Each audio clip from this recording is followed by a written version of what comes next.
V imenu Očeta in Sina in Svetega Duha. Hvaljen Jezus. Se pravi, imamo tu današnje bogoslužje, ki nas vabi k veselju in sicer poseben razlog, Gospod je blizu, temu se vrnemo. Najprej pa začetni Pavlov poziv, včasih se, kot tisti, ki ga jeziki zanimajo, malo poigram, v smislu, da pogledam malo, kako zvenijo stvari, če pogledamo recimo v grščini in tako, ne, ali pa tudi v hebrejščini. Uporabljena je tukaj ista beseda, kot jo vsebuje angelov pozdrav Mariji. Namreč tam je hajre Marija, tukaj hajrete, ne, se pravi, lahko bi rekli, razveselite se, vzradostite se. Ampak važna podrobnost, ne kar tako, ampak v Gospodu. Vzradostite, razveselite se v Gospodu.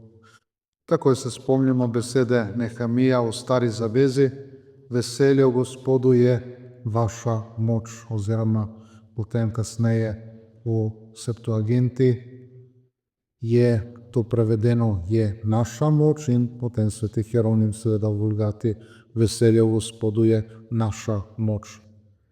Namreč to je treba vzeti, ker to je avtentična razlaga, ne, namreč Septuaginta je prevod v grščino Stare zaveze, ki so ga uporabljali Judje, in na podlagi tega in še drugih stvari, kar je pač dobil, je sveti Hieronim potem prevedel Vulgato v latinščino, ne. Sveti papež Damaski je pred kratkim godoval, mu je to naročil, pa je tudi storil. Tako da morda bi bilo pravilneje tudi pri Nehemiju reči radost, ne samo veselje. Dobro, Judje imajo vsaj nekako 4 izraze za veselje ali karkoli že to je, ne. Vidite, v slovenščini imamo vsaj ta 2 izraza, če ne drugo, ampak dandanes radost se nekaj preveč uporablja, ne.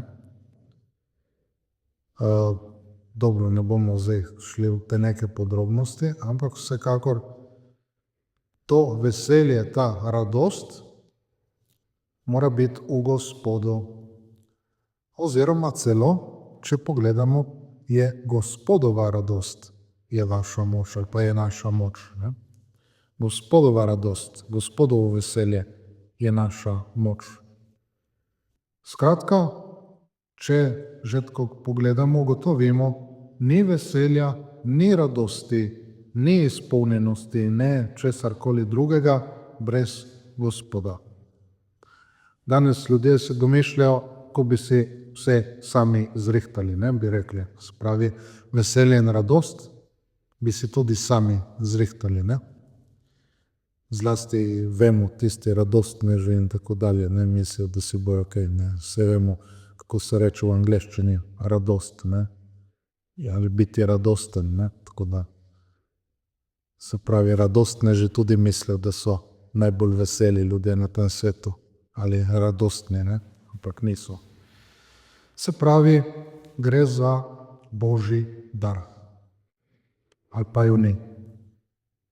Veselje, radost, Božji dar ali pa ju ni. To ugotovimo iz tega, kar smo poslušali, kar smo brali.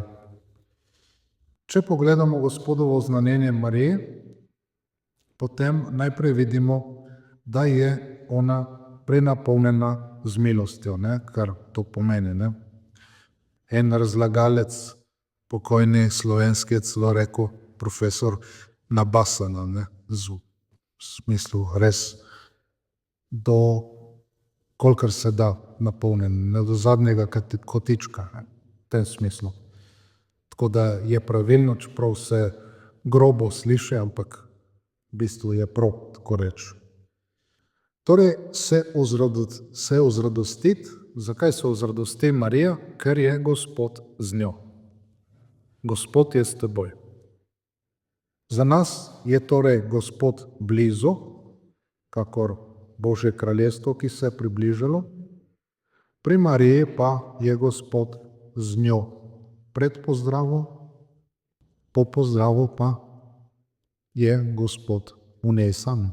се вемо, спочне Божjega Сина. Tako da imamo Marijin zgled in Marija je naša adventna in življenjska pot. Najprej je Gospod blizu, je ob nas, potem pa mora biti tudi v nas. Se vračamo na začetek adventa, ko smo navedli svetega Bernarda z njegovimi 3 prihodi, ki je rekel eden v mesu, ki se je že zgodil v zgodovini, eden duhovni prihod, ki naj bi se zgodil vsakem kristjanu, pravzaprav dobro bi bilo vsakem človeku, kar pomeni, da se spreobrne, in seveda Gospodov prihod ob koncu časov, ki vemo za nas vse najprej ob smrtni uri. Je Gospodov prihod. Umremo in potem je sodba. O tem smo razmišljali v teh dneh. In potem še splošna ali univerzalna sodba, vesoljna sodba, kot se tudi reče, ob koncu časov. Vemo, da konec našega časa je naša smrt, zato je ta drugi Gospodov prihod bolj konkretno to, potem pa za vse človeštvo ob koncu časov. Tako da pri tem duhovnem prihodu, ki je priprava za to srečanje z Gospodom, tej ali oni sodbi, se tudi nam mora torej zgoditi, da smo podobni Materi Božji na duhovni, ampak resnični način, moramo tudi mi v sebi spočeti in roditi Božjega Sina.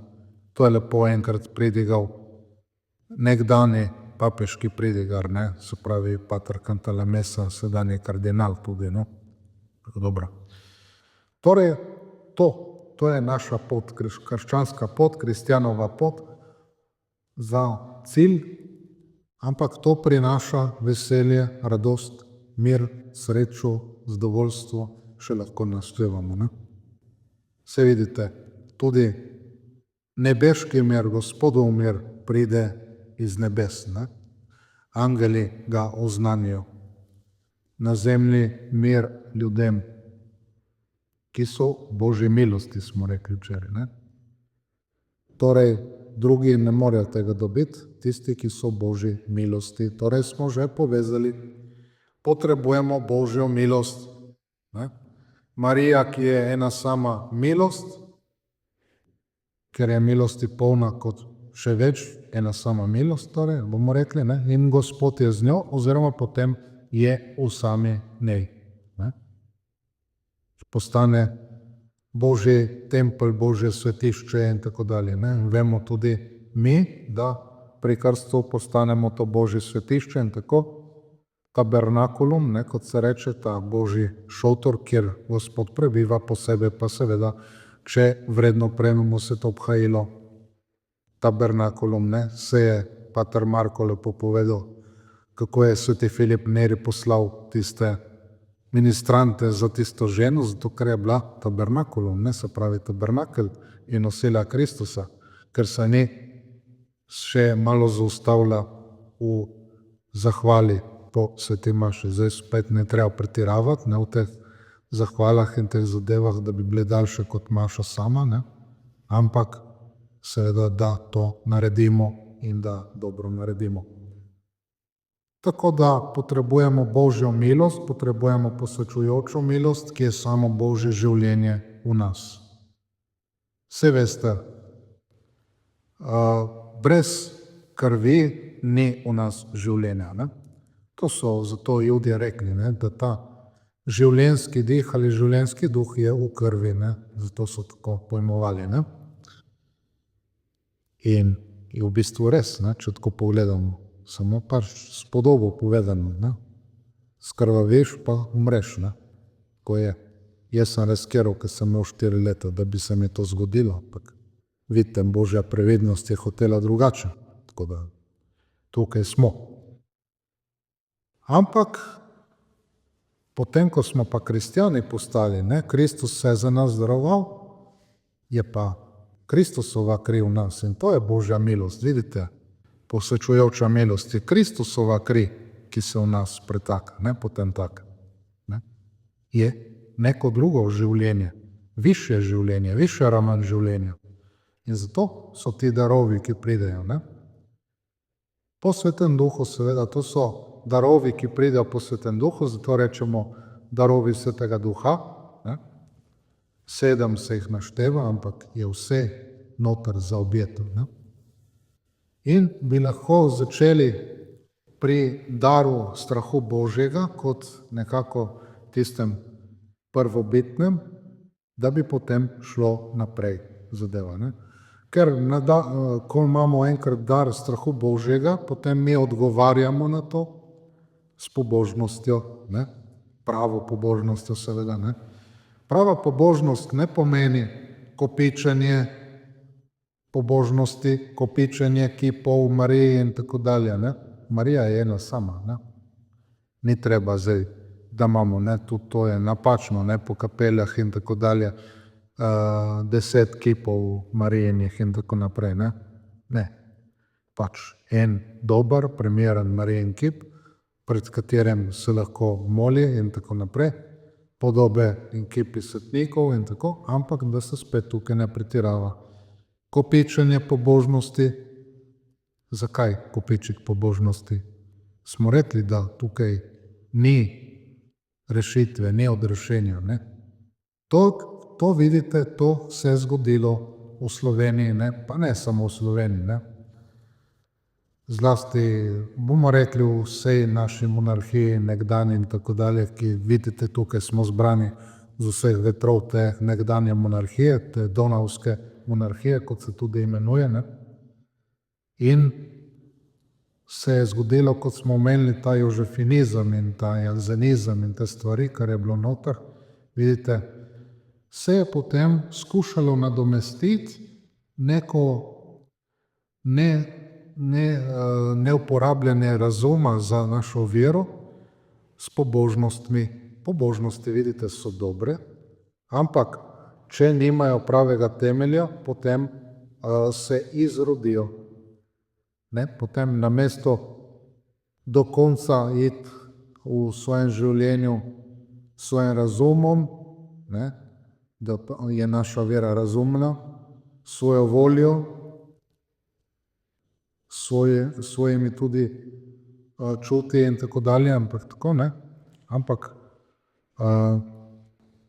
imamo seveda spomin tudi, ne, kot je omenjeno, vidite, kadar molimo ta žalostni del rožnega venca, ne, ko zmolimo v slovenščini seveda tiste 3 zdrave Marije, imamo spomin, razum ali pamet in voljo. Ne. Brez tega ne gre. Ni zdaj, da če bom tam samo tisto kopičil, da bom s tistim napravil. Kaj je problem tukaj? Čustva. Ne. Jaz moram čutiti. Ne. Ja, kaj pa če nič ne čutim? Ne. Kaj pa če je tema, bomo rekli? Ne. Ja, kako boš šel takrat naprej? Takrat rabiš razum, takrat rabiš voljo, takrat rabiš spomin. To 3 rabiš takrat. Kako boš šel naprej? Ti v razumu veš, ker ti je bilo dano, ti je bilo razodeto in torej s tvojim razumom to sprejmeš, potem z voljo tudi ne. Ne se, da rabiš spomin, da se spomniš. Ne. Kako je tam rečeno, spominjaj se sobotnega, torej spominjaj se Gospodovega dne. Spominjaj se Gospoda. Ne. Spominjaj se Gospoda v smislu, kaj in koga ti je dal v življenje. Ne. Pravi Job, lepo, sveti Job, ne. Dobro smo prejemali od Gospoda, čemu bi slabega ne sprejeli. Ne. To je ta spomin, vidite. Zato večkrat omenjam tega Joba, ker nam je res ta očak ena taka svetla zvezda tudi na naši krščanski poti. In zato imamo, vidite, ko to uporabljamo, moramo iti onkraj čustev. Ne smemo se pri tem ustaviti. To je problem tega protestantizma in tako dalje. Ne? In z tega vse skupaj izhaja. In vidite, ta jansenizem in te stvari, to so postavili neko moralo na prvo mesto, ne pa vero na prvo mesto. Vera, ki mora biti stvar spomina, ki mora biti stvar razuma, ki mora biti stvar volje. Ne samo neka dobra čustva. Ne? Se pravi, vera, ki ti, kot je lepo rekel en katoliški mislec, pisec in tako dalje, ne? Vera mi omogoča, da se dobro počutim, ne? Ampak se pravi, znanost je pa resnična, ne? Potem tako, ne? Do tega pripelje, vidite, ne? Zaradi tega, ker se vse samo na čustva dalo. Ne? In to je Lutrov upor in tako naprej. Ne? Najprej se je začelo s tem, da se je šlo samo na čustva, potem se je šlo samo na neke nagone in tisto in razum samo v tem razsvetljenskem in takem smislu, se pravi samo človeški razum brez nič nad seboj. Ne? In potem pride do tega. Ne? In potem se zmaliči ta naša vera. In zato se je bilo treba vrniti in to se je potem dogajalo. In spet se bomo morali vračati k tem. Ne? Toliko, da razumemo te stvari.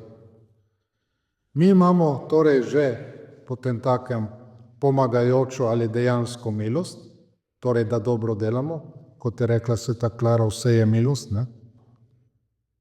In to je res, to je sveti Tomaž tudi lepo rekel, da karkoli dobrega, kdorkoli na svetu naredi, je od Svetega Duha, zato ker to je pomagajoča ali dejanska milost, ki te pripelje do tega, da se spreobrneš in prejmeš posvečujočo milost Božje življenje. Ne?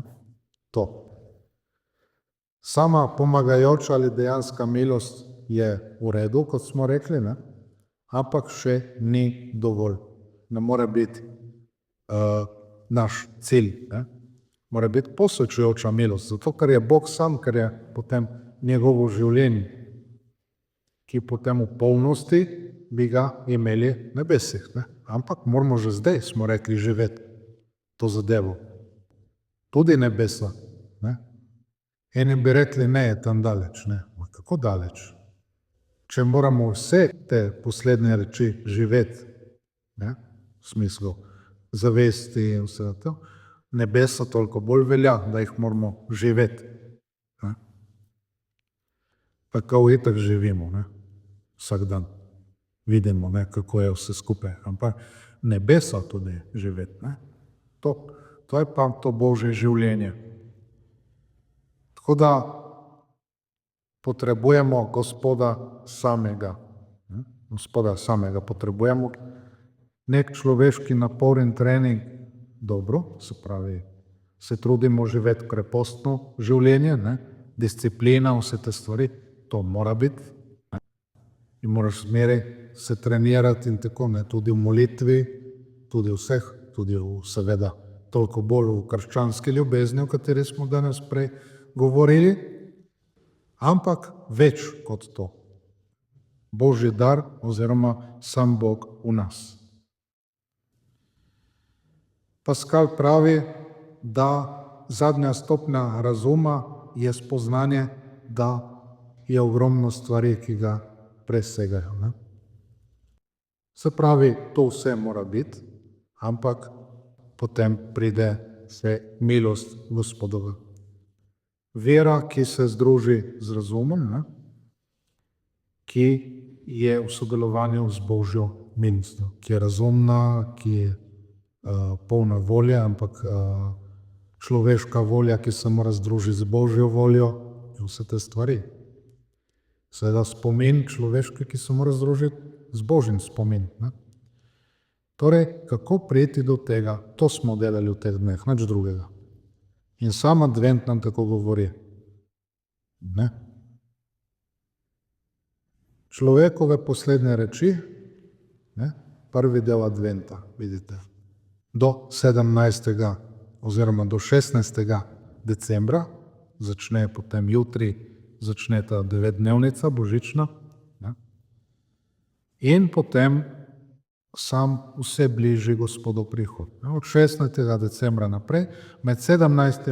in 23. decembrom pa imamo 7 posebnih odpevov v tej 9-dnevnici, če se jo obhaja, poje in tako dalje, tisti odpevi, kot rečemo. Ne? Spravi, vidite, advent, ki ponazarja to naše življenje. To se učimo delati, mislimo na poslednje reči, da ne bi grešili, ne, kot smo tudi tam poslušali, ne. Ampak ne samo, da ne bi grešili v tem moralnem smislu, kot smo rekli, temveč zato, da bi v sebi imeli Božje življenje, da bi v sebi imeli Boga. Tukaj delamo zato, da bi bili Kristusova podoba, ampak Kristusova podoba bomo, če bomo Mariji podobni, ne? S tem zaključimo, ne? Kot smo lepo razložili. Torej, Marija je imela ob sebi Boga, da bi ga potem imela v sebi, ko se je enkrat združila. Njena volja se je združila z Božjo voljo. Zgodi se je po tvoji besedi. In potem je angel šel od nje. Ni bilo več potrebe, ker je imela v sebi že Kristusa. To torej delamo. Temu smo povabljeni, dragi brati in sestre, in tudi naprej moramo to delati. Duhovne vaje, duhovna obnova, vsak dan se truditi. Ne? To je sveti Ignacij Lojolski rekel. Učil je pravzaprav duhovne vaje v vsakdanjem življenju. Vsak dan da morajo biti duhovne vaje. Zato jih je dal. Seveda, kakšenkrat v letu se zberemo, da posebej to delamo, ampak vsak dan se truditi in delati. V imenu Očeta in Sina in Svetega Duha, amen, hvaljen Jezus.